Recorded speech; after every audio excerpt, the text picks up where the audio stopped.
नागरिक सरकार पनि बनाउनु पर्छ। नागरिक सरकार त हुँदैन मित्र। यो के भन्नुभयो तपाईँले? नागरिक सरकार भने केलाई भन्न खोज्नु भएको तपाईँले? भन्नुहोस् त। नागरिक सरकार बनाउँछु भन्दै हिँडेछन्। तपाईँ हुने कि मलाई बनाउने? खाका हुनु पर्यो परेन? त्यो नबुझ्ने व्यक्तिले, जसले राजनीति शास्त्रको नपढेको मान्छेले बोल्ने कुरा हो। यो सरकारको अनुपस्थिति, त्यसपछि गोलमेज सम्मेलन जस्तो भइसकेपछि नागरिक सरकार गठन गरौँ भन्नु पर्यो। तर यहाँ त यत्रो 2/3 बहुमतको सरकार छ नि त मित्र। प्रतिपक्ष पनि छ, अन्य पार्टीहरू पनि छन्। यस्तो फन्टुस गफ गर्ने भयो भने त you will reach nowhere. नागरिक सरकार बन्ने सम्भावना छैन। यदि कुरा ढुक्क हुनुहोस्। नागरिक सरकार बन्ने मेकानिजम के हो, पद्धति के हो, प्रक्रिया के हो, कसले बनाइदिने हो, के को आधारबाट बन्ने? राज संस्था पुनस्थापना हुने अब यस्तै कमजोर हुँदै गयो भने त होला। होइन भने पारसजी हुनुहुन्छ फेरि चितवनतिर कता हिजो अस्ति हार्ट एट्याक के भएर बस्यो। अब पारसजीले गर्दाखेरि अलिकति एब्स्ट्याकल हुने हो कि? मैले पनि राज संस्थालाई सायद भोट हाल्थेँ होला कि, तर पारसजी उत्तराधिकारी बन्नुहुन्छ भने त म त हाल्दिनँ। यी बुवासाहरूले त हुँडारलाई उ गर्न दिन्छन् त। हुँडार पनि चिन्नुहुन्छ, बुवासो पनि चिन्नुहुन्छ। तपाईँ दाङ होइन, माथि लेकतिर हुन्छ एउटा खच्चड के अरे घोडाको बुद्धद्वार छेडेर खाने, त्यो त्यसलाई बुवासो हुन्छ। माथि चढ्छ अनि लुतो आएको पाहाडमा यसरी कनाइदिन्छ अनि भैँसीले यसो पुछार उचालेर हात पसालेर भित्र आन्द्र भने जिक्छ। त्यस्तै तरिकाको अहिलेका यहाँका बुवासाको अगाडि बिचरा बिरालो जस्तो पनि होइन यो नागरिक सरकार भन्ने दिन कसरी सम्भव छ? साँच्चै विवाद हो भने विवाद समाधान गर्नुपर्छ। जस्तै हिजो माओवादी द्वन्द्वले धेरै तहस बनायो, त्यो एउटा विवाद थियो। अहिले विवाद के छ र? केमा विवाद छ र? गर्न लागेको मान्छेलाई नगर्कले भनेको छ र? यो गद्दार हो भने, तर म कहाँ त टिन्टाउनाले मलाई गद्दार भनिरहेको रहेछ कि। हो त्यस्तै हो। पद नपाएर होइन र, के को लागि? भ्रष्टाचार त त्यहाँ भएको ओलीको क्वार्टरमा भएको होइन, त्यो सिंहदरबारमा भएको होइन। भ्रष्टाचार भन्दछु म। सिंहदरबारको अधिकार गाउँमा होइन कि सिंहदरबार र भ्रष्टाचार अहिले गाउँ गाउँमा पुगिसकेको। एउटै खुर्सीमा उहाँ दुईवटा बस्नु भएको छ। दुईवटा खुर्सी चाहिन्थ्यो कि? त्यहाँ इन्जिन दुईवटा हुन्छ, दुईवटा पाइलटको आवश्यक हुन्छ। तर यहाँ त इन्जिन एउटा छ, कसै दुईवटा पाइलट खोज्छ नि एउटाले। तपाईँले खोइ कुरा बुझ्यो? पद लोलुपताको स्वार्थमा उहाँहरू चुल्मै डुब्नु भएको हो, जसका परिणाम अहिले यहाँ त्यहाँ तपाईँहरू मिडियाको लागि बडो खुराक भएको छ, तर नेपाली जनताको लागि, नेपालको लागि दुर्भाग्य भएको छ। नेपाल कम्युनिस्ट पार्टी जहिले सुकै एउटाको आँखामा अर्को गद्दार भन्ने आरोप लगाउने प्रचलन चल्दै आएको थियो। एउटा नयाँ पिँढीलाई त्यो नेतृत्व हस्तान्तरण गर्नुको सट्टा आफूले सत्तामा बस्नुभयो। त्रुटि कहाँ भएको छ भन्दा दुईवटा पार्टी अध्यक्ष बन्नुभयो। दुईवटा पार्टी अध्यक्ष असम्भव कुरो हो, अस्वाभाविक कुरा हो। यो दुईजनाले तोकेको टिके समिति हो। यो टिके समिति कहाँ चल्छ त? जसले टिका लगायो त्योपट्टि लोयल हुनुपर्ने हो। जब नेपाल कम्युनिस्ट पार्टी अलिक बहुमत आउन लाग्यो त्यो बेला फुट्छ। पाँचौँ महाधिवेशनै मालेर एमाले भएको त हो नि, होइन? सम्पूर्ण जनता र नेपालको नेतृत्व गर्छु, यो देशलाई मुहार फेर्छु भन्नेको सट्टा आफ्नो पार्टीको मुहार फेर्ने कुरामा पनि उहाँहरू हुनुभयो। यो झगडै हो नि। यो त व्यर्थको पापी लोभी पापीहरू बिचको एउटा चाहिँ झगडाहरूबाट अगाडि आइरहेको छ। यसलाई कसैले महत्त्व दिनु पनि हुन्छ जस्तो मलाई लाग्दैन है। सत्तामा बस्न नपाएपछि कुनै पनि पार्टी राम्रो तरिकाले टिक्दो रहन्छ भन्ने कुराको परिणाम अहिले नेपाली काङ्ग्रेसको छ। अपवित्र गठबन्धन गर्नेदेखि लिएर विदेशीहरूको सहारा र गुहारमा यिनीहरू चल्नेदेखि, प्रभुबाट चल्नेदेखि लिएर यिनीहरूले के मात्रै बाँकी राख्नु भएन र उहाँहरू। नेपाली काङ्ग्रेसलाई अहिले सत्ताको भोक लागिसक्यो। भोक बेस गरे उहाँहरूलाई अहिले सुत्ने ओढ्ने कपडा पनि छैन होला, तल पनि चिसो आए जस्तो छ होला। वीरेन्द्रको घाँटी जोडियो भने औषधि उपचार खर्च 40 लाख रुपियाँ लिएर अमेरिकाबाट गरेर आउनु भएको नि त। माओवादी स्यालको पुछारमा यो सिंह भन्ने कि चितुवा चाहिँ लतारिएर हिँडेको अवस्था चाहिँ काङ्ग्रेसको।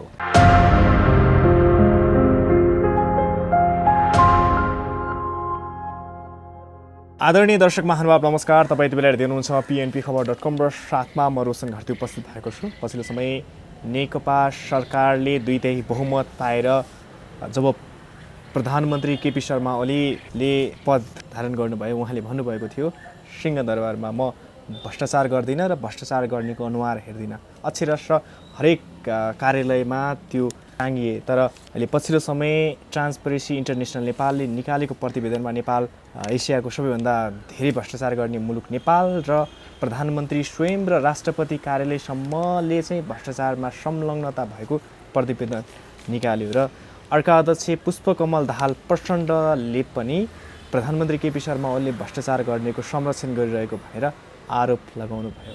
र पछिल्लो समय नेकपा भित्रको विवाद निकै चर्किँदैछ र यो विवाद अझै लम्बिने देखिएको छ।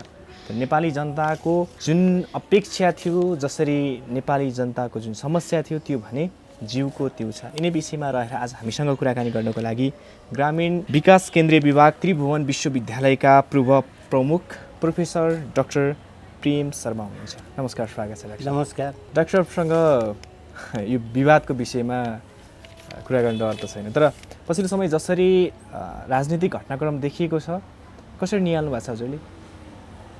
यो मेरो अवलोकनमा के छ भन्दा यो अस्वाभाविक तरिकाको घटनाक्रमहरू विकास भइरहेको छ। हजुर, जुन हुनु नपर्ने कुराहरू थियो त्यो देखा पर्यो।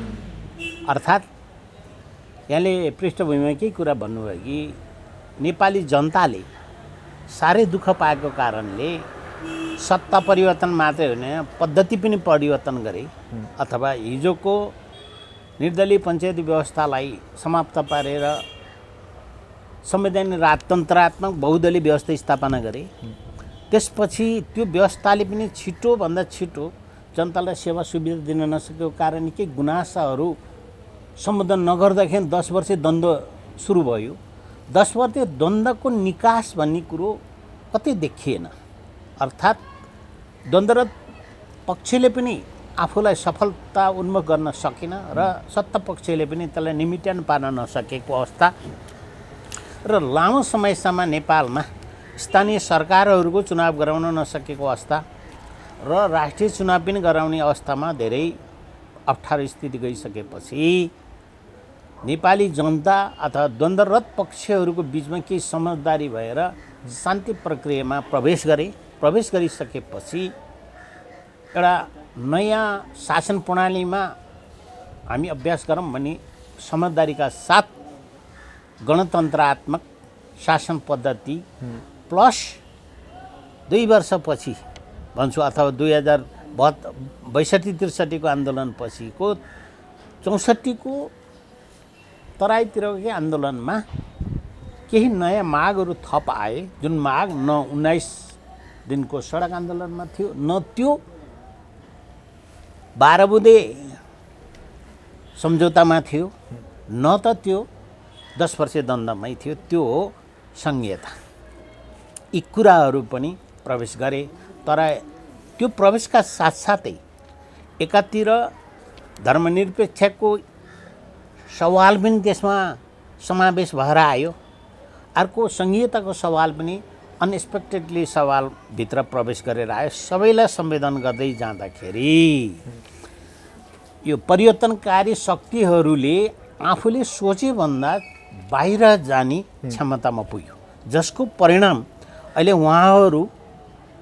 पहिलो त उहाँहरूले के गर्नुभयो भन्दाखेरि संविधान सभाको मार्फत बनाइने संविधान हो, त्यो संविधान बनाउन सक्नु भएन पहिलो निर्वाचनबाट। तर त्यतिखेर तोकिया थियो 2 वर्षमा संविधान निर्माण गर्ने भन्ने कुरा थियो। तर त्यो पनि वचनबद्धता भएको र अन्तरिम संविधान लेखिएको कुरो पनि पालन नभइसकेपछि तत्कालीन न्यायपालिकालाई गुहारिसकेपछि न्यायपालिकाका प्रमुख अथवा प्रधान न्यायाधीशको अध्यक्षतामा भएको मन्त्रीमण्डलले संविधान सभाको चुनाव सम्पन्न गर्यो। त्यसपछि नयाँ प्रणाली सुरु भयो र विधिवत एउटा गणतन्त्रात्मक सङ्घीय शासन प्रणालीमा हाम्रो संविधान निर्माण भएर अगाडि आएको अवस्था हो।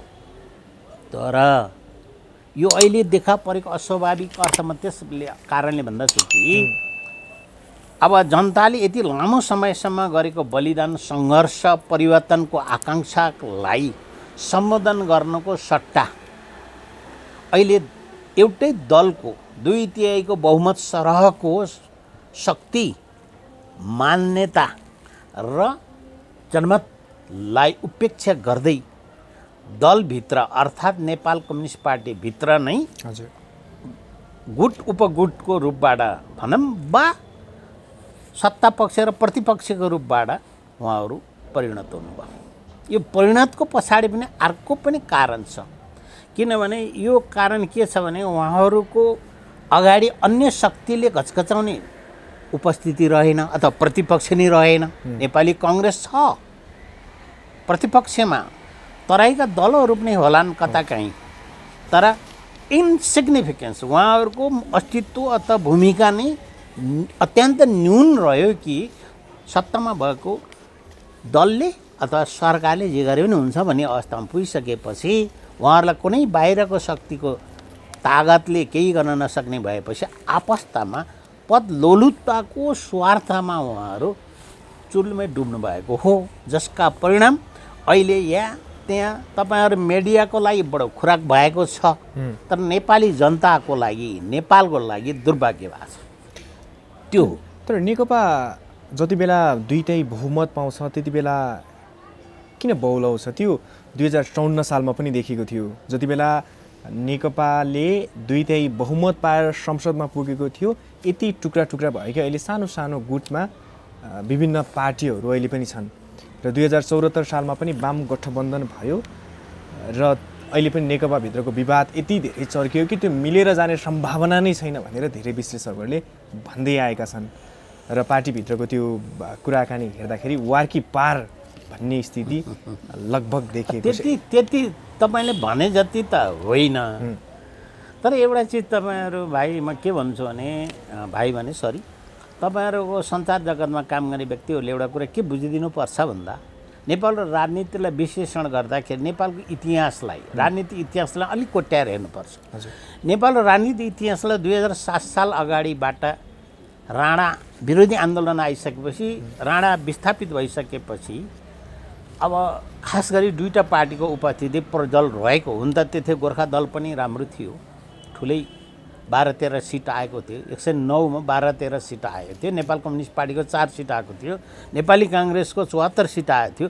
नेपाल कम्युनिस्ट पार्टीको अहिले हामीले जुन भित्रमा कुरा गरिराख्दाखेरि एउटा कुरा के बुझ्नुपर्छ, नेपाल कम्युनिस्ट पार्टीको जन्मजातै पछि यो दुई दलीयता जस्तो अवस्था पर्यो। दुई दलीयता भनेको दल भनेको पार्टी भन्न खोजेको होइन, दुईवटा फक्लेटा अथवा दुईवटा ग्रुप हुने यसको कल्चरै जर्मिनेट भएर आयो। त्यसो हुँदाखेरि यसको इभोल्युसन विकास क्रमले 15 सालतिर आउँदाखेरि केशवचन्द्र रायमाझी पुष्पलालहरूको समूहबाट फाट्नु भयो अथवा फुट्नु भयो। त्यसपछि गएर चौथो महाधिवेशन भन्ने भयो, निर्मल लामाहरूको ग्रुप, मोहन विक्रमहरूको ग्रुप र पुष्पलाल ग्रुपको बिचमा द्वन्द्व भयो।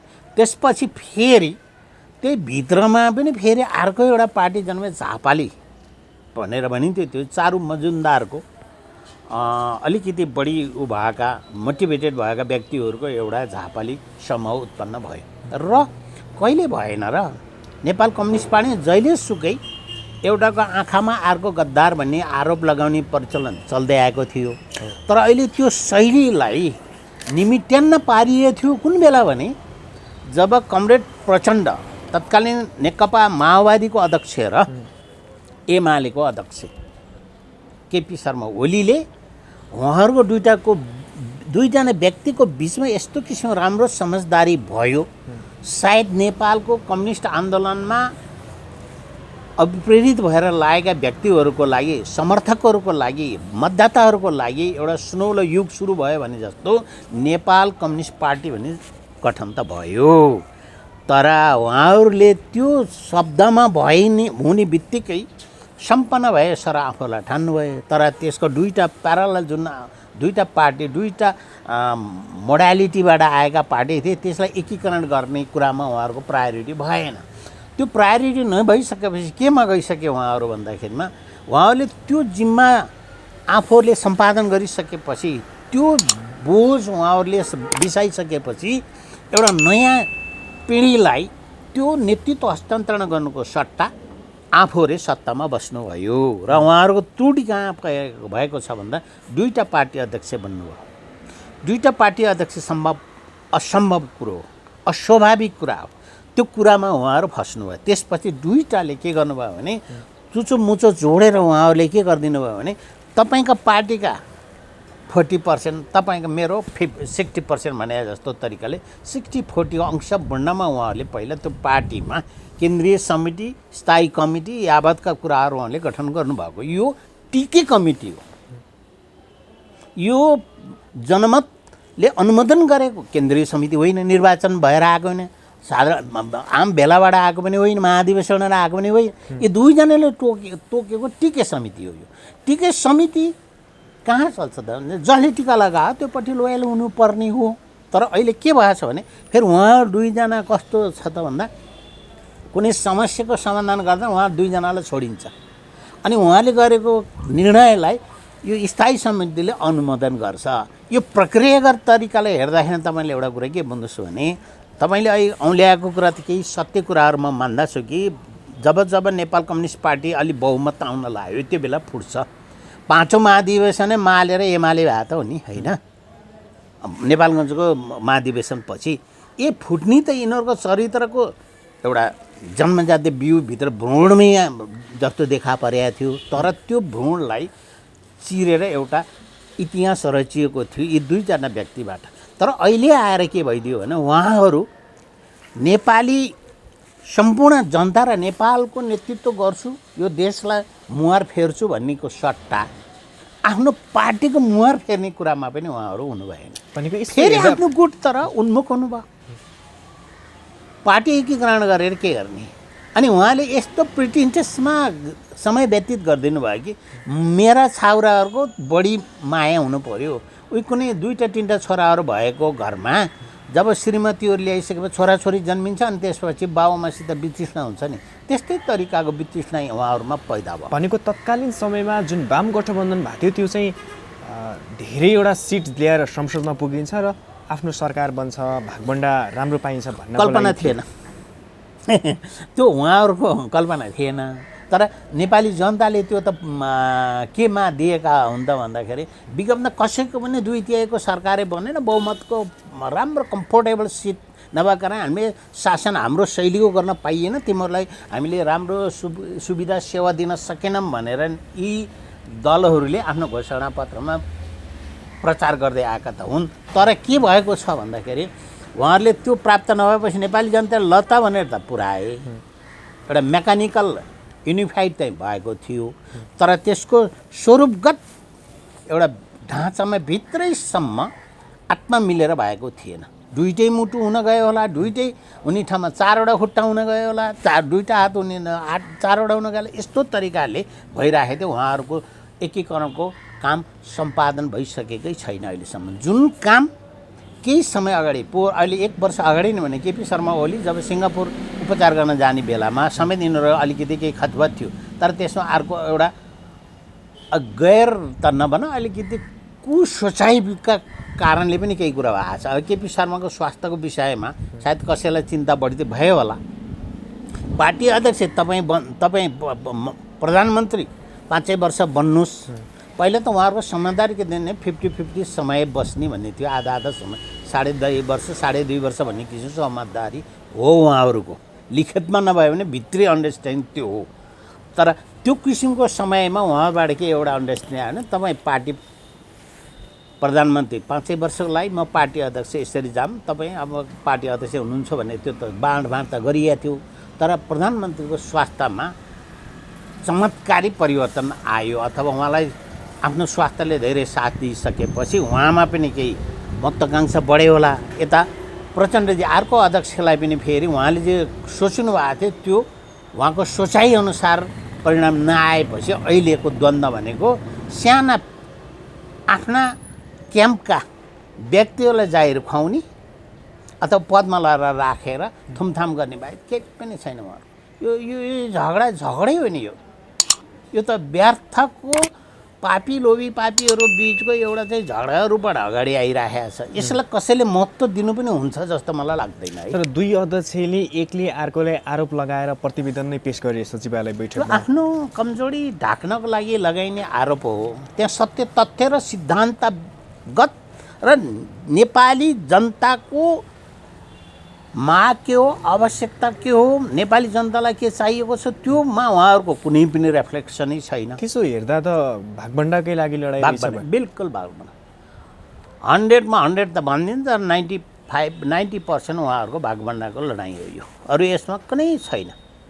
उहाँहरूले एउटा क्याम्पले के पनि गर्यो भने एमसिसीका कुरा पनि ल्याएर अलिकति बार्गेनिङमा पुगे, अब यस्ता उस्ता गरे। अब अहिले धेरै कुराहरू चर्चामा छन् उहाँहरूले, यतिगढम मात्रै हो। मैले अहिले भने नि शून्यताको समयमा उहाँहरूलाई कसैले च्यालेन्ज गर्ने व्यक्ति नै छैन अथवा दलै छैन।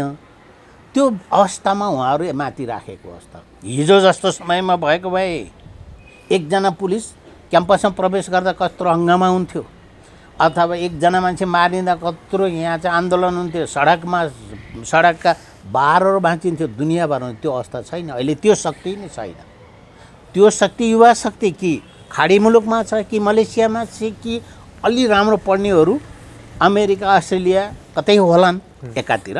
अर्को त्यो बेलामा केही नागरिक समाजले अत्यन्त सङ्घर्षशील रूपबाट बलिदान गरेको हो यो दलहरूलाई गणतन्त्र ल्याउनमा पनि बहुदलीय संसदीय व्यवस्था पुनर्स्थापना गरेको हो। तर अहिले उहाँहरू पनि चुपचाप रहनु भएको छ, किनभने थाकिसक्नु भयो, किनभने निरर्थक इफोर्ट्स मात्रै गरियो, सङ्घर्ष गरियो, प्रयास गरियो, सहयोग गरियो भन्ने किसिममा उहाँलाई पनि पश्चाताप भएको हुनुपर्छ। सायद त्यही कारणले तपाईँ देख्दै हुनुहुन्छ अहिले सडकमा हिजो राप्रपाको जुलुस अथवा गणतन्त्रको विरोधी अथवा राजतन्त्र स्थापना गर्नुपर्छ भन्ने जुलुस चाहिँ आयो। यो पछाडि पनि अब कारण अर्कै छ है। तर अरूहरूको जुलुस खै त नि, न समर्थनमा न विरोधमा। हेर्नुहोस् त, खै सोभिको निर्वाचन भएको विश्वविद्यालय तलका विद्यार्थी भनेको नेपालको राजनीतिक परिवर्तनको ब्यारोमिटर हो। विद्यार्थीको पहुँच कति छ, विद्यार्थी शक्ति कुन ठाउँमा कति छ भने त्यसको आधारबाट कुन दलले कति भोट ल्याउँछ भन्ने मापनको काम गर्थ्यो हिजो विद्यार्थीको। तर प्रतिपक्षी नेपाली काङ्ग्रेसले भनिसकेको छ हामी अब चाँडै नै आन्दोलनको घोषणा गर्छौँ, देशभरि आन्दोलन गरेर जान्छौँ भनिसक्यो। के उहाँले त गर्नुहुन्छ आन्दोलन त, अब त्यो साधारण काममा गरे आन्दोलन। अब आफ्ना पार्टीका कार्यकर्ताहरूलाई मात्रै गरेर के गर्ने। तर उहाँहरूले सम्बोधन, उहाँहरूको आन्दोलन यस्तो हुनु पर्यो, किसान मल नपाएका किसान उहाँहरूसित आबद्ध हुनु पर्यो हो। अनि सुन्तलाको खेती गरे किसानलाई सुन्तला मरिराख्यो, रोग लाएर सुन्तला फलाउन नसकेको किसानले त्यहाँबाट राहत पाउने किसिममा मान्छे जाग्न पर्यो, आशा पलाउन पर्यो नि त, साथ दिन पर्यो। उहाँका कार्यकर्ताले त अहिले पार्टी कार्यालयभित्र होइन, नेताका क्वार्टरमै घेराउ गरिराख्नु भएको सायद बल्खुतिर पनि छैन होला। अब यहाँ त के भइसक्यो मित्र, पत्रकार मित्र, तपाईँले थाहा पाइदिनुहोस् त, यो राष्ट्रको ढुकुटी प्रधानमन्त्रीको क्वार्टर हो, त्यहाँको सम्पूर्ण खर्च यो राष्ट्रले बेहोर्ने हो। तर पार्टीको खर्च, त्यो पार्टीको कार्यालयमा पार्टीले बेहोर्ने ठाउँको खर्च, त्यहाँको खर्च हेर अब प्रधानमन्त्रीबाट आएछ। यो दुरुपयोग हो, अधिकार दुरुपयोग भन्छु, रिसोर्स दुरुपयोग भन्छु।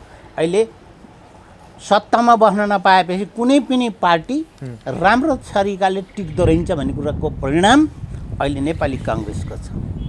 हिजो के भइसकेको थियो भने 46 सालको आन्दोलनपछिको परिवर्तनमा के थियो भने एन न तेन अथवा कुनै न कुनै बहानामा सरकारमा सामेल हुने अवसर थियो। संविधानले नै त्यस्तै किसिमको इन्टरप्रेट गरिदियो उसले, अदालतले। त्यसपछि उहाँहरू सत्तामा बसिने एउटा अवसर प्राप्त भयो। तर यस्तो हङ पार्लियामेन्ट, यस्तो साझेदारी, सत्तामा साझेदारी गर्ने, अपवित्र गठबन्धन गर्नेदेखि लिएर विदेशीहरूको सहारा र गुहारमा यिनीहरू चल्नेदेखि, प्रभुबाट चल्नेदेखि लिएर यिनीहरूले के मात्रै बाँकी राख्नु भएन र उहाँहरूले। त्यसो हुँदा यस्तो किसिमको चलखेल, यस्तो किसिमको वैशाली टेकाइबाट राज्य संस्था कति दिन चल्दछ, त्यो चल्ने सम्भव छ। अहिले राज्य संस्था कसरी चलिरहेको छ भन्दाखेरि नितान्त बिचौलियाको आधारबाट। भनेको नेपाली काङ्ग्रेसलाई अहिले सत्ताको भोक लागिसक्यो। भोक बेस गरे उहाँहरूलाई अहिले सुत्ने ओढ्ने कपडा पनि छैन होला, तल पनि चिसो आए जस्तो छ होला। त्यसो हुँदा उहाँहरूमा पनि धेरै दम छैन। पार्टी कार्यालय रित्तै छ, सायद नेताको घरतिर मान्छेहरू छन् होला। अब यस्तो आन्दोलन छेड्छु भन्ने नेपाली जनताले साथ त्यत्रो देलान जस्तो मलाई लाग्दैन। कति दिने 10 गते द्वन्द्वमा माओवादीले मारेका नै गरिबका छोराछोरी, दलितका छोराछोरी, पिछाडिका वर्गका छोराछोरी नै हो। नेपाली काङ्ग्रेस सत्ताको भोग आर्मी रहेछ भन्ने पुलिसमा देखियो। मरेका देउबा पनि किन गरिब हुन्? हजुर, स्वयं देउबा नै प्रधानमन्त्री कार्यालयमा गएर भागभण्डा खोज्नुभयो। भागभण्डाको कुरा मिल्यो, यदि नेकपा फुटिहाल्यो भने चाहिँ नेपाली काङ्ग्रेससँग मिलेर सरकार बनाउने भन्ने कुरा होइन, पनि उहाँले बाहिर। एक दुई दाउ त गर्नुभएको विगतमा। त्यो ओलीजीले पनि फेरि त्यहाँबाट अलिकति यसो उही परालको तान्दरको सहारा हुन्छ कि भन्ने तरिकाले यतातिर केही देखाउँदा मेरो उतातिर प्रतिभा चाहिँ छ है मेरो साथमा भन्ने देखाएर फेरि ओलीजीले पनि आफ्ना अर्का ग्रुपका मान्छेहरूलाई केही देखाइका कुराको निम्ति साँठगाँठ गर्न खोज्नु भएको त हो। देउबाजीले पनि यसो सत्तामा बस्दाखेरि दुई चारजनालाई यसो डुलिमिली हुन्छ भने त्यो अत्यन्त सूक्ष्म सोच हो। तर उहाँले आफ्नो पार्टी चलाउन सक्नु भएको छैन भन्छु म। कुनै नेपाली काङ्ग्रेसको नेताले पार्टी राम्रो तरिकाले एक फाइट गरेर चलाउला जस्तो देखिँदैन। भनेको आजको दिनमा नेपाली काङ्ग्रेसले सरकारको मौन समर्थन गर्ने बाहेक अरू केही गर्न केही सकेको पनि छैन बिचरा।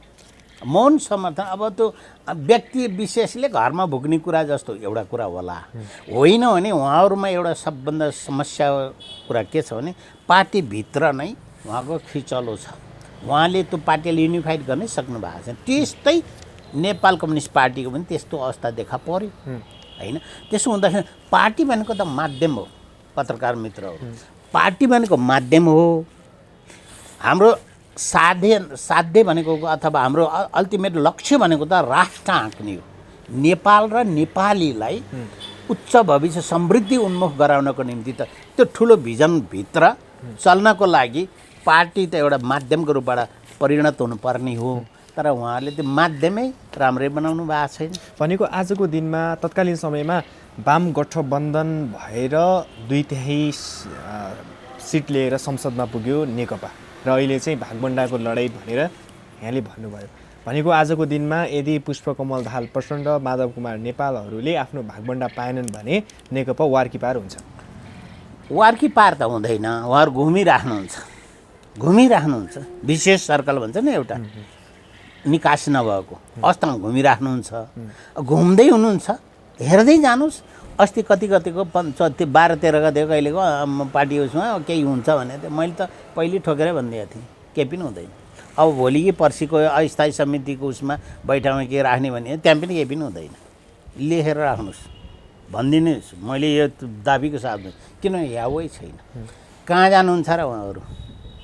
के हैसियत छ र उहाँहरू जानेमा?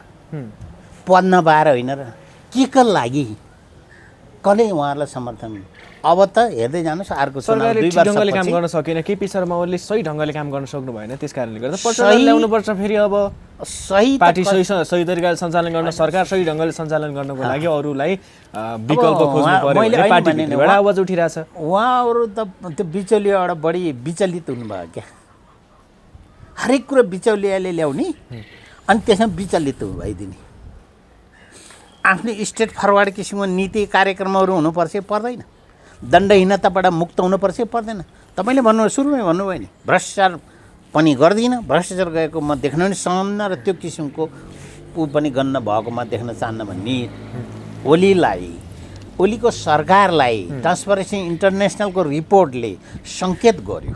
ठिक छ, त्यसको प्रतिपादन गरिसकेको छ यो सरकारले। मैले हिजो सुनेको थिएँ, हामी त्यो स्तरको आधारहीन कुरामा हामी गर्दैनौँ, स्वीकार्दैनौँ भन्ने कुरा छ। तर अब यो त अब त्यो पनि मेथोडोलोजीको कुरा हुन्छ। कुन विधि अपनाएर अनुसन्धान गरेर त्यो रिपोर्ट तयार गरिएको त्यसो बारे मलाई धेरै नलेज छैन, मलाई चासो पनि छैन। तर हेर्दाखेरि हामी आम जनताले हेर्दाखेरिमा के देखिन्छ त भन्दा हिजो मात्रै देखेको थियो, राप्रपाको जुलुस सडक सडकमा देखिएको थियो। नेपाल टेलिभिजनको समाचारमा हेरेँ, कहीँ पनि देखाउँदैन बा। यो त पञ्चायतको टाइममा हुन्थ्यो कि हामीले नेपालमा मेरै अगाडि अस्कल क्याम्पसमा 2-3 विद्यार्थी मारेको छ पञ्चायतले। अनि नेपाल रेडियो नेपालले केही पनि नभने बिबिसीले भन्थ्यो, अनि इन्डियाको रेडियोले भन्थ्यो कि यस्तै जस्तो किसिम हुन लाग्यो क्या हो यो। त्यो त हिजो सचिवालय बैठकमा पनि कुरा निस्क्यो, गोर्खापत्र चाहिँ प्रधानमन्त्रीको मुखपत्र जस्तो भयो, एउटा गुटले चलाएको जस्तो भयो भनेर। नभइदिए राम्रो, यो भइराखेको अवस्था छ कि। अब मै कति भनौँ, अब म पनि लेखकै व्यक्ति हुँ, मैले कतिपय कुराहरूमा तपाईँले अलिक कडा लेख्नुहुन्छ, त्यस्ता कुरा नलेखिदिनुहोस् न, हामी छाप्छौँ भन्नुहुन्छ। अनि अलिकति मैले तितो सत्य कुरा लेखेँ भने उहाँले छाप्नुहुन्न पनि। त म पनि त्यसबाट त पीडित छु त। म पनि एउटा अलिअलि रचना गर्ने व्यक्ति नै हो। किन 600-700 आर्टिकल लेखेँ व्यक्ति हो। धेरै मैले त्यसमा राजनीति आर्टिकल लेख्दैन, धेरै राजनीति इस्युहरूमा बोल्न पनि रुचाउँदिनँ मलाई तपाईँ जस्तो मिडियाको मान्छेले खोज्नुहुन्छ भने म स्थानीय शासन विज्ञको रूपबाट काम गरेको यो देशमा ग्रामीण पर्यटन विकास हुन्छ भन्नेको अभियन्ता हुँ। 22 वर्षसम्म लागे मान्छे हो। मलाई विकास निर्माणको विषयमा सोध्नुहोस् न, कुन गाउँमा त नभनौँ, कुन नगरपालिका अथवा गाउँपालिकाभित्र के किसिमका क्रियाकलापहरू भइरहेको छ, कहाँ एउटा मोडेल नमुनाको रूपबाट विकास अगाडि गइरहेछ, कहाँ छैन, कहाँ के भएछ भन्ने कुरा त्यतातर्फ तपाईँले अनुसन्धान एउटा इन्भेस्टिगेटिभ जर्नलिजमको दृष्टिकोणले आउनुहोस् न। म त्यसमा बहस गर्न महिनौ सक्छु। आज पुँजीगत खर्च कति भएको छ तपाईँले हेर्नुहोस्। पुँजीगत खर्च नभइकन कुनै पनि विकास हुँदैन भन्ने कुरा तपाईँलाई थाहा चाहिँ छैन। कर्मचारी भनेको साधारण खर्चले पाल्ने हो। अहिले हाम्रो पुँजीगत खर्चभन्दा साधारण बजेट ठुलो छ। अब विकास कसरी हुन्छ? लगानी हुँदैन भने कसरी विकास हुन्छ? प्रतिफल आउनको निम्ति लगानी हुनु पर्यो। लगानी भनेको पुँजीगत खर्च हो, विकास बजेट हो। विकास बजेटै खर्च छैन। विकास बजेट खर्च गर्ने मेकानिजमै सफल छैन अहिले नेपालमा। हेर्नुहोस् त 2 नम्बर प्रदेशमा एउटै दुईवटा जिल्लामा मैले देखाएको छु 38-40 वटा नगरपालिका स्थानीय तहका पालिकाहरूको परिषदै बस्न सकेन। परिषद नबसेपछि किन बजेट खर्च गर्न पाइन्छ र? कहाँ हो त्यो चलन?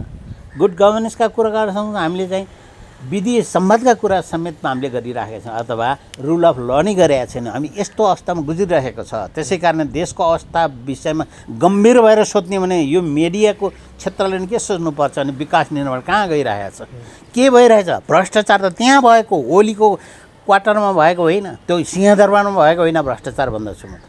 यो भ्रष्टाचार गर्ने यो नियत र स्वभावको चरित्र अहिले गाउँ गाउँमा पुगेछ।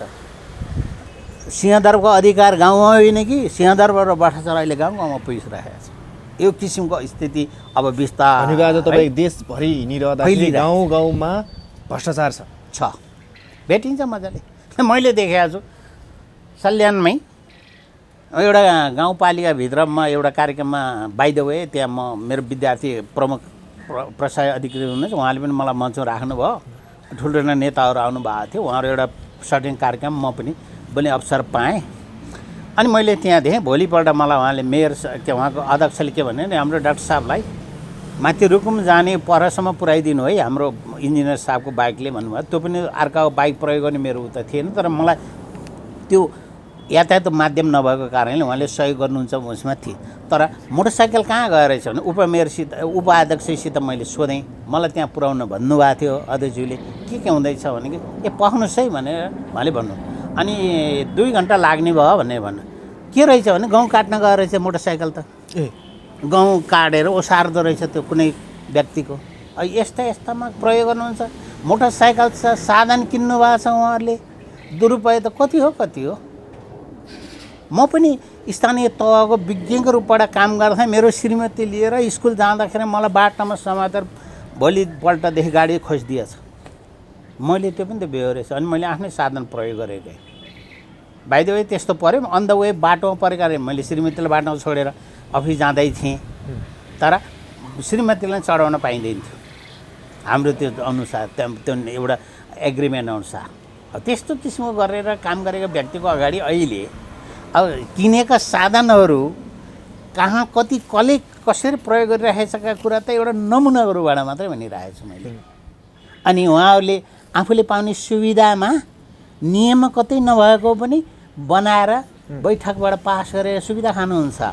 अनि उहाँले 22 वटा अनुसूची 8 को 22 वटाको अधिकारमा काम गर्न जान्नुहुन्न, नियम बनाउन जान्नुहुन्न। त्यो साझा सूचीको अनुसूची 9 अनुसारको 15 वटा क्षेत्रमा त कुरै नगरौँ।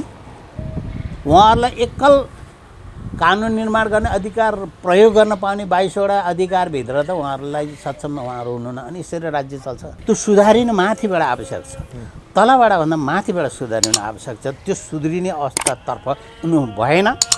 प्रिट इन्ट्रेस्टभित्र यत्रो अभिमत पाएको सरकार व्यर्थमा गुज्रिरहेको अवस्था छ। त्यसै कारण यत्रो अन्तर्राष्ट्रिय पेन्डेमिक अथवा कोभिड-19 को एउटा महामारी एकातिर समस्या छ।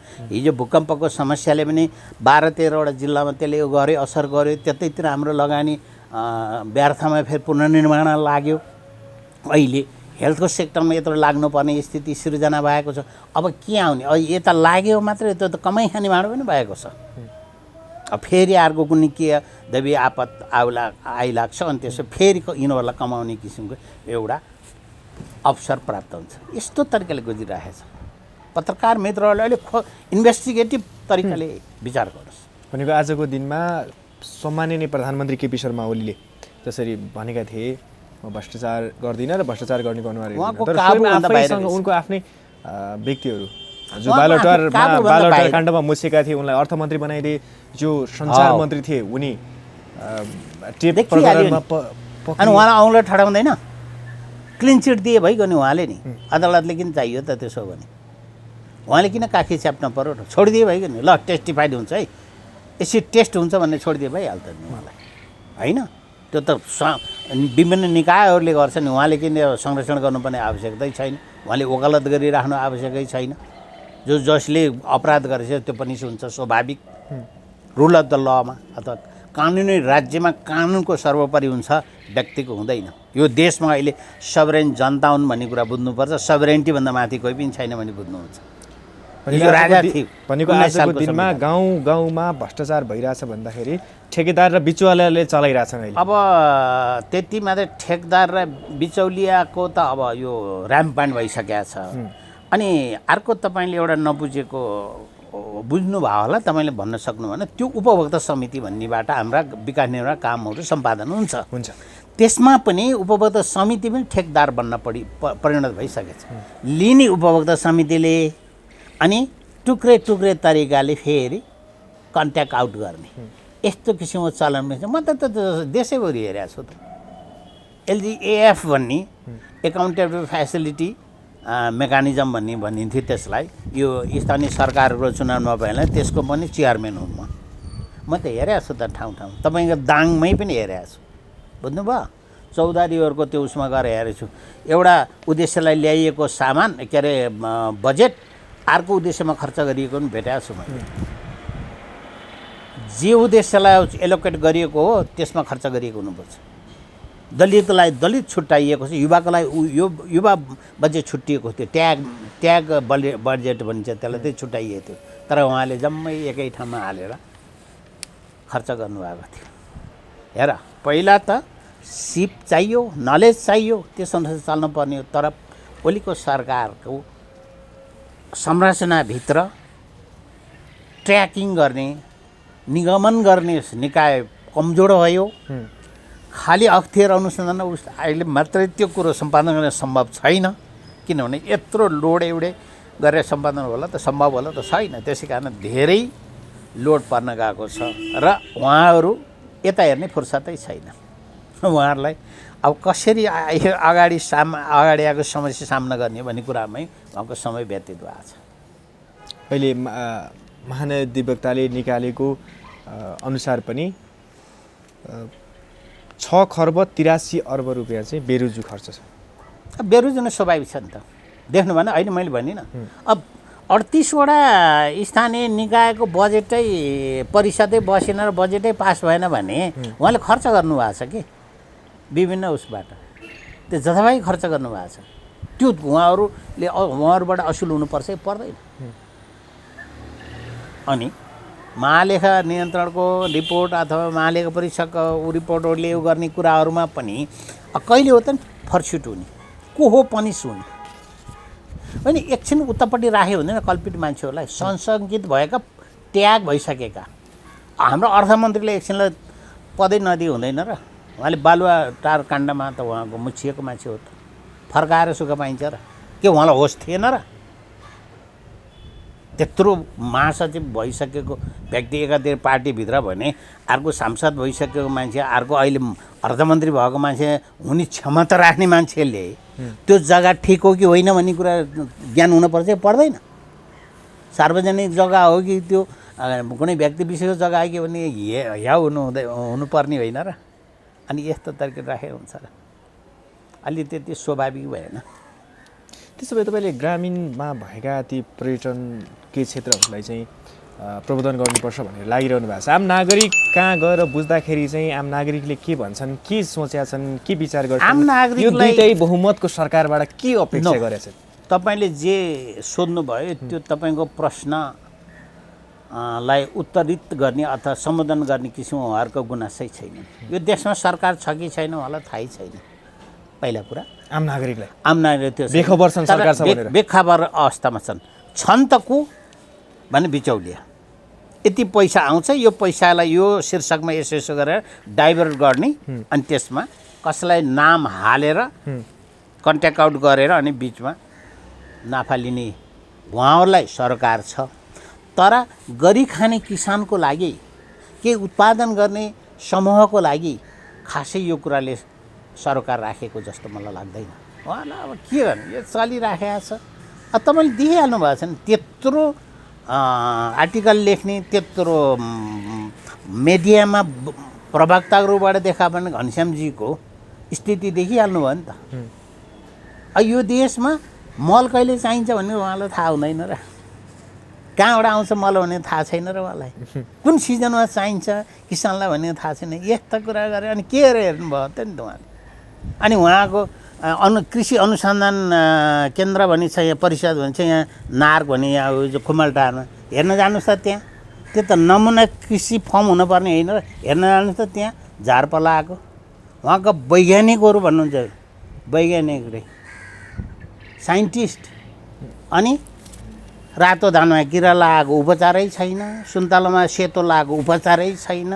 अनि अर्को त्यो के अस्ति सलह के आयो त्यसको निराकरणको तरिकै छैन, के को अनुसन्धान। अनि यो देशमा तपाईँले थाहा पाइराख्नुहोस्, आजदेखि होइन, प्रथम पञ्चवर्षीय योजनादेखि कृषिलाई पहिलो प्राथमिकता दिँदै आएको हो। तर खोइ त कृषिमा परिवर्तन भयो। अब त्यो मोडालिटीमा पनि सोच्न पुनर्विचार गर्नुपर्ने अवस्था आयो कि आएन। त्यसपछि सडक थियो, सडक त एमालेको टाइममा धेरै कुरा परिवर्तन भयो। त्यसलाई हामीले नलुकाइकन भन्नुपर्छ। देशव्यापी रूपबाट बाटोघाटो कोपार्दै हिँडेको चाहिँ एमालेको शासनकालमा, 9 महिने शासनकालमा 3 लाख रुपियाँ स्थानीय गाउँपालिका, गाविस र नगरपालिकालाई दिँदाखेरि त्यो पैसा खर्च गर्ने उहाँहरूको ठाउँै नभएर बाटो बनाउनेमा खर्च गर्दा गर्दा अहिले देशव्यापी रूपबाट झन्डै बाटाका पूर्वाधारहरूको विषयमा करिडोर चाहिँ बनेको छ। त्यसको स्तर उन्नति गर्न बाँकी छ। त्यस्तो किसिमले कृषिमा किन आएन त नि परिवर्तन? हाम्रो त ठुला मार्केट छ त नेपालमा। भारत र चीनमा हाम्रो राम्रो उत्पादन, कृषि उत्पादन हुने हो भने व्यापार गर्न सक्नको लागि हामीले कहीँ विश्वमा बाहिर एक्सपोर्ट गरिराख्नु पर्दैन। सिमानामा बसे डालो लिएर बसे बिक्री हुने ठाउँ छ नि त। खोइ त कृषिमा परिवर्तन आएको? खोइ त कृषिमा 2020 इयर्सको भिजन्सको प्लानदेखि लिएर खोइ के सकारात्मक चिज के आएको? बरु अरबबाट फर्केका नेपालीहरू, के अरे मलेसियाबाट फर्केका नेपालीहरूले त्यहाँ देखेको कुरालाई उहाँहरूले लिएर आएको अनुभवले यहाँ गाउँठाउँमा पशुपालन, तरकारी खेती, माछा पालन, होइन, यस्ता कुराबाट उहाँले स्वतः स्फूर्त भएको छ। सरकारको उपस्थिति त्यहाँ न्यून छ। उहाँले ऋण माग्नुभयो भने सायद धेरै गाह्रो होला उहाँहरूले प्राप्त गर्नलाई। तर उहाँहरूले आफ्नो परिश्रमबाट, आफ्नो विवेकबाट, आफ्नो अनुभवबाट यो देशमा केही चिज स्वतःस्फूर्त तरिकाले भइरहेको छ। तर नेतालाई पाल्दा पाल्दा उनीहरू फेरि विदेश जानुपर्ने पक्कै दिक्क भएर अझ नेता गएर खाँदा खाँदा हिजो कुनै द्वन्द्व कालमा नि पाल्न पर्यो बिचरा। अहिले फेरि नेताहरूलाई अब अहिले चुनाव आएको छैन र चुनाव आयो भने त फेरि चन्दा पनि हाल्नुपर्ने हुन्छ नि त। व्यापारीहरूलाई लगेर किन यहाँ सांसद बनाइन्छ? कायदा त छ नि त। भनेको आजको दिनमा जसरी नेकपाको अध्यक्ष, 2 अध्यक्षले एकले अर्कालाई जाली महाजाली, एकले भ्रष्टाचारी, अर्कोले महाभ्रष्टाचारी, हिजोको दिनमा पुष्पलाललाई गद्दार भन्ने नि कम्युनिस्ट नेताहरू देशलाई कहाँ पुर्याउँछन्, कसरी विकास गर्छन्? तपाईँले के देख्नु भएको छ त्यस्तो योजना? अब उहाँहरू दूरदर्शी योजना केही छ? होइन, उहाँहरूले यसो गर्नुभयो कि यो गद्दार हो भने, तर म कहाँ त टिन्टाउनाले मलाई गद्दार भनिरहेको रहेछ कि हो। त्यस्तै हो। यो चाहिँ भगवान्लाई गद्दार है, यो चाहिँ तपाईँलाई गद्दार मैले पोइन्ट आउट गरेँ। तर मैले गरिरहेको छु, टिन्टा यसो गरे हो गोप्य तरिकाले। टिन्टाले मलाई गद्दार भने जस्तै हो, उहाँहरू गद्दारै हो। जसले बढी गद्दार भन्छ त्यही गद्दार हो। र उहाँहरूको समस्या समाधान भनेको एउटा चिज हो। एउटै कुर्सीमा उहाँ दुईवटा बस्नु भएको छ। दुईवटा कुर्सी चाहिन्थ्यो कि भने एउटा कुर्सी अलि माथि एउटा कुर्सी तल हुन्छ कि। जस्तै यो टिबेटियन कल्चरमा हुँदो रहेछ कि साधारण मान्छे तल कार्पेटमा बस्छ, अनि अलि सिनियर मान्छे एउटा डेकमा बस्दो, डेकको अगाडि राखेर चिया खाने भाँडो बस्दो रहेछ। त्योभन्दा अलि सिनियर मान्छे अथवा रेस्टुरेन्ट मान्छे दुईवटा डेकमा बस्दो रहेछ। माननीय मन्त्री जस्तोलाई 3टा डेक हालिँदो रहेछ कि। हायरार्की मेन्टेन गर्ने यो सिस्टम रहेछ। म पनि त्यो हुम्ला जिल्लाको लिमी गाउँको नामख छ भन्छ, त्यहाँ झाङ र हाल्जी गाउँमा मैले त्यो बेहोरेर आएँ, त्यो कल्चर पालन गरेर आएँ। भने यसरी बस्न जान्न पर्यो नि आफ्नो आफ्नो हायरार्कीमा। न नेतामा हायरार्की छ यहाँ, यो पछि अर्को नेता हुन्छ भन्ने नि हायरार्की। यहाँ त कम्पिटेड त्रय नेता हुन पुग्छन्। यहाँ त त्रय नेता नि हुन्छ। अहिले नेपाल कम्युनिस्ट पार्टीको त 2 नेता छन्। भनेको आजको दिनमा 2 दिमाग हुन्छ होइन। भनेको आजको दिनमा राजदूत अथवा कुनै गुप्तचर संस्थाको प्रमुख आएर तिनीहरूको र्याङ्किङ मिलाइदिएर तिनीहरूको कुर्सी मिलाइदिएर भागबण्डा मिलाइदिएर जानु पर्यो। उहाँलाई त्यो कल्चर पनि थाहा छैन। अब एउटा पोलिटिकल कल्चरमा एउटा कुरा उहाँहरूमा सिकाइमा के अधुरो रह्यो भन्दा उहाँहरूले सिकेको कल्चर भनेको मार्क्सवादी कल्चर अनि माओवादी कल्चरतिर हुनुहुन्थ्यो। उहाँले त्यो उहाँको लिट्रेचर चाहिँ पढ्नुभयो। व्यवहारमा त्यो नेपाली समाजमा हुबहु लागु हुन सक्ने अवस्था थिएन। अनि अर्कोतिर उहाँले यो बुझ्नु चाणक्यको कल्चर बुझ्नु भएन कि। म्याकाइभेलीको, इटालीको म्याकाइभेलीको चाणक्यको कल्चर उहाँले बुझ्नु, कसरी राज्य सञ्चालन गर्ने हो भन्ने कलातर्फ उहाँहरूको कम अनुभव रह्यो। उहाँ दिमागमा चाहिँ सबै कम्युनिस्टको सिद्धान्तको थ्योरीको हाङहङती र ढङढङती छ। तर उहाँहरूले अपनाएको संसदीय व्यवस्था, सङ्घीय व्यवस्था भनेको बेलायती मोडेलको सङ्घीय व्यवस्था छ। बेलायतमा एकात्म शासन, सङ्घीयता छैन। अमेरिकामा सङ्घीयता छ, संसदीयको होइन के अरे राष्ट्रपति मोडेलको व्यवस्था छ। त्यसो यो मिसाउने कसरी हो र? यो मिसाउनलाई त फ्युजन भन्नुहुन्थ्यो नि कुनै बेला प्रचण्डजीले। त्यो फ्युजन गर्ने त उहाँहरूसित सिप त रहन्छ। सायद बादलले बम बनाउँदाखेरि फ्युजन गरे होला। फ्युजन गर्ने कला हुनु पर्यो नि त। भनेको पार्टी एकता गर्दाखेरि जसरी केपी शर्मा ओलीले भन्नुभएको थियो हामी चाहिँ जेट विमानको 2 पाइलट हौँ भन्नुभएको थियो। यिनीहरूले चाहिँ देशलाई सही तरिकाले अवतरण गर्न सकेनन् त्यहाँ 2टा हुन्छ मित्र। त्यहाँ इन्जिन 2टा हुन्छ, 2टा पाइलटको आवश्यक हुन्छ। तर यहाँ त इन्जिन एउटा छ, कसरी 2टा पाइलट खोज्छ नि एउटाले। तपाईँले खोइ कुरा बुझ्यो। जेट इन्जिनमा त 2-3टा इन्जिन हुन्छ र 2-3टा पाइलट आवश्यक हुन्छ। यहाँ त एउटा इन्जिन छ जम्मा। राज्य स्थिर गर्ने त एउटै इन्जिन, त्यो एउटा इन्जिन 2टा पाइलट हुन्छ। अलि बुझ्नुहोस् क्या भित्र संरचना। त्यसमा त्यो होइन राम्रो होला। अप्ठ्यारो छ। अहिले जसरी सडकमा फेरि राजा आऊ देश बचाऊ भनेर राजावादीहरूको आन्दोलन निस्किएको छ, यो सरकारको प्रतिको आक्रोश मात्रै सरकारले सही प्रभावकारी तरिकाले काम गर्न सकेन भन्ने मात्रै हो कि? यसको पछाडि भर्खरै अर्को एउटा मिडियालाई पनि मैले भनेको थिएँ। यसको पछाडि 2टा कारण हो। एउटा कारण के हो भने यो पञ्चायतको शासनकालमा लामो समय शासन गरेका व्यक्तिहरूको पार्टी हो राप्रपा। कुनै नामको राप्रपा नि। हिजो एउटा गाईवाला एउटा हलोवाला राप्रपा थियो, पछि गएर धेरै राप्रपाहरू भएका थिए। यी फुटफुट गर्ने त नेपालीहरूको पोलिटिकल कल्चरै हो। अहिले यिनीहरू चाहिँ सङ्गठित भएको, युनिफाइड भएको भन्ने छ। त्यसको एक दिन बाहिर रिहर्सल गर्न पनि अहिले यो सङ्क्रमणको कारणले टुँडीखेलमा नै उहाँले फर्म पाउनु भएको थिएन आमसभा गर्ने। त्यो फेरि सम्भव पनि थिएन अहिले कोभिडको कारणले। अनि त्यसको प्रदर्शन गर्ने एउटा अवसर पनि भयो यो। अर्कोतर्फ अहिले यो देशमा केही पनि छैन कि, शून्यता छ त। शून्यता भएको बेला त जति नाचे नि भयो नि त, कसैले घोचपेच गर्ने कुरा नि भएन। त्यसो भने एउटा अवसरको रूपबाट आएको हो। तर राजा अथवा राजतन्त्र यदि तपाईँले स्थापना गर्न चाहनुहुन्छ भने राजतन्त्रको 19 सालको संविधान अनुसार राजतन्त्र कल्पना नगर्नु सम्भवै छैन। तर अहिले पछिल्लो 47 सालको संविधान अनुसारको राजतन्त्रको कुरा गर्नुहुन्छ भने नोमिनल राजतन्त्र त्यतिखेर पनि सिरिमोनियल त नभनौँ, सिरिमोनियल राजतन्त्रै थियो। त्यो राजतन्त्र राखेर खासै केही फरक पर्ने त होइन, तर घाटा कहाँ पर्यो भने नेपाली काङ्ग्रेसलाई ठुलो घाटा पर्यो। यो देशमा संसदीय राजतन्त्रात्मक संसदीय व्यवस्थामा बढी आस्था भएको अथवा त्यसको घाँटी जोडिएको भनौँ न, हिजो बिपी बाबु र वीरेन्द्रको घाँटी जोडियो भने औषधि उपचार खर्च 40 लाख रुपियाँ लिएर अमेरिकाबाट गरेर आउनु भएको नि त। त्यसो उहाँहरू अलि नजिकमा हुनुहुन्थ्यो। तर यो 46 सालको आन्दोलन होइन, 62 सालको आन्दोलनमा के गरिदिनु भयो भने गिरिजा बाबुले राजतन्त्र बिर्सिदिनु भयो। राजतन्त्र अनि साइडलाइन लायो। त्यसले माओवादी स्यालको पुछारमा यो सिंह भन्ने कि चितुवा चाहिँ लतारिएर हिँडेको अवस्था चाहिँ काङ्ग्रेसको। काङ्ग्रेसलाई ठुलो घाटा पर्यो।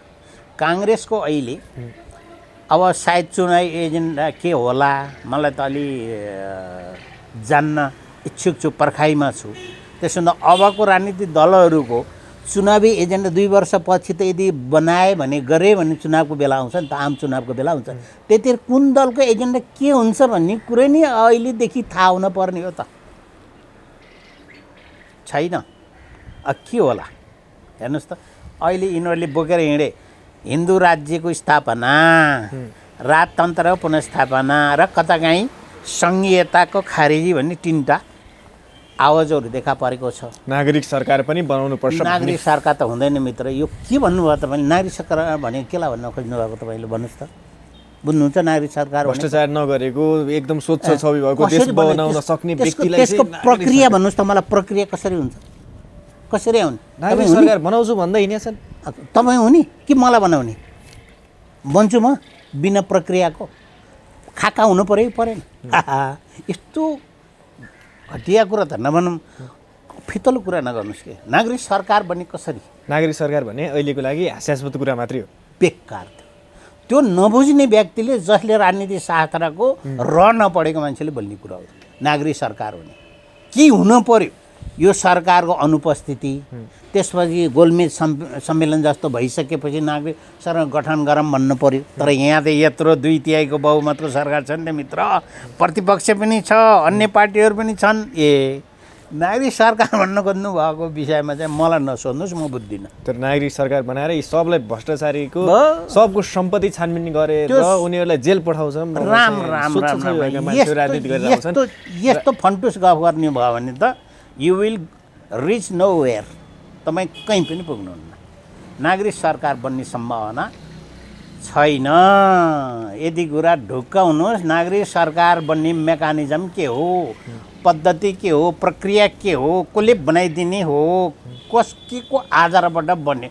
कुनै पनि चिज जिरोबाट भ्याकुममा उत्पन्न हुँदैन। कुनै न कुनै कुरा हुन्छ उत्पन्न हुनको लागि पनि।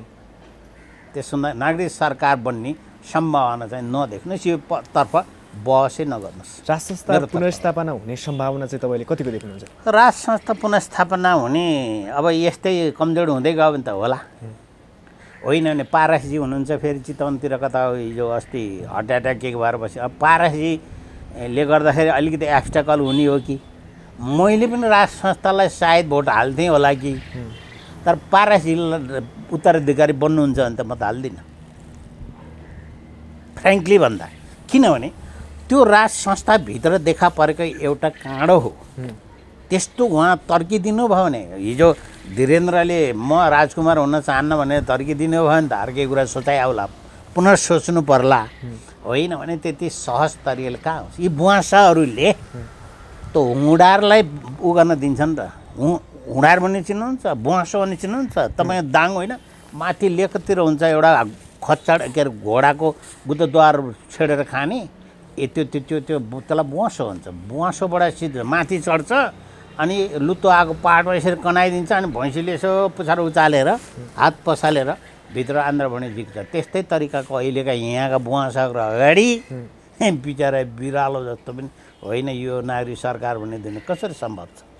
त्यसो भए आजको दिनमा जसरी नेपाली काङ्ग्रेसका नेता प्रदीप गिरीले यी नेताहरू कुनै पनि हालतमा सुध्रिँदैनन्, अब नेपाली जनता सुध्रिनु भयो। ठिक हो, ठिक हो भने त सुध्रिने अवस्थै देखिएन नि। तपाईँलाई बारम्बार अवसर दिइराखेको छ, तपाईँ सुध्रिनै चाहनुहुन्न। तपाईँले प्रधानमन्त्री पाइराख्नु भएको छ, तपाईँले केही पनि नयाँ कुरा ल्याउनै सक्नुहुन्न, अनि तपाईँलाई के मैले विश्वास गर्नु? कसरी विश्वास गर्ने भनिदिनुहोस्? तपाईँले अवसर नपाएको मान्छेले चमत्कार देखायो भने एउटा चिज हो होइन। कसैको नयाँ सोच बाहिर आउँछ, विवादमा अल्झिरहेर सरकारले ठिक ढङ्गले काम गर्न सकेन, विवाद समाधान भयो भने त ठिक ढङ्गले काम गर्ला। विवाद समाधान भने विवाद भनेको साँच्चै विवाद हो भने विवाद समाधान गर्नुपर्छ। जस्तै हिजो माओवादी द्वन्द्वले धेरै तहस नहस बनायो, त्यो एउटा विवाद थियो। अहिले विवाद के छ र? केमा विवाद छ र? गर्न लागेको मान्छेलाई नगर्कले भनेको छ र? अनि के हो विवाद भने? तपाईँले विवादको एजेन्डा भन्नुहोस् त, सोलिड रूपबाट मैले बुझ्ने भाषामा भनिदिनुहोस् त, अथवा आम दर्शकहरूको अगाडि भनिदिनुहोस् न। विवादको सवाल यो छ, मुद्दा यो छ, यसलाई कसरी समाधान गर्ने भन्नुहोस् त। ल तपाईँ सरकारले ठिक ढङ्गले काम गर्न सकेन, पार्टी ठिक भनेको के हो? गरेको छु त भन्छ त अहिले ओली सरकारले, उहाँको क्षमता अनुसार गर्नुभएको छ त, नगरेको भन्ने उहाँको क्षमता त्यति हो। अनि तपाईँले चाहिँ खड्कुरो लिएर जाने, बिरालो दुहेर आने, खड्कुरो भरिएन भन्ने, त्यस्तो कहाँ हुन्छ भनेको? आजको दिनमा ओलीको कारणले गर्दा गणतन्त्र लोकतन्त्र पनि खतरामा छ भन्ने कुरा उठिरहेछ, प्रतिपक्षले आवाज उठाइरहेछ। लोकतन्त्र गणतन्त्र कहाँ कहाँ पुग्छ हेर्नुहोस् यो। किनभने हाम्रा नेपालीले 7वटा संविधान जलाएर फालिसकेका छन्। अलि ढङ्ग नभएर पनि हो त्यो त होइन। किनभने हाम्रै छिमेकी मुलुक भारतमा 2047 सालमा ड्राफ्ट भएर 49 सालमा कार्यान्वयनमा आएको संविधान अहिले 125-26वटा संशोधनले एउटै संविधानमा चलेको छ। तर हामीले त 7वटा संविधान डडाल्दै फाल्दै गऱ्यौँ कि हामीले एभ्री पोसिबल इफोर्ट्सहरू सिस्टम्सहरूलाई हामीले चाहिँ के गऱ्यौँ भने प्रयोग चाहिँ गऱ्यौँ।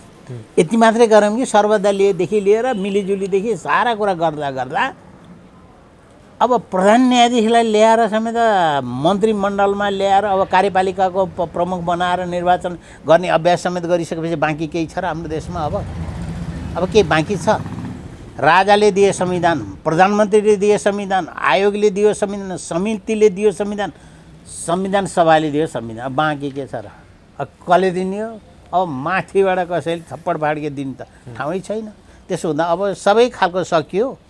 अब हाम्रो यहाँभन्दा ऊ छैन। विदेशीले पनि धेरै परीक्षण गरे यहाँ, विदेशी सल्लाहकार पनि आइबर जेनिन भन्ने आयो नि त 15 सालमा, संविधान बन्न आयो होइन र?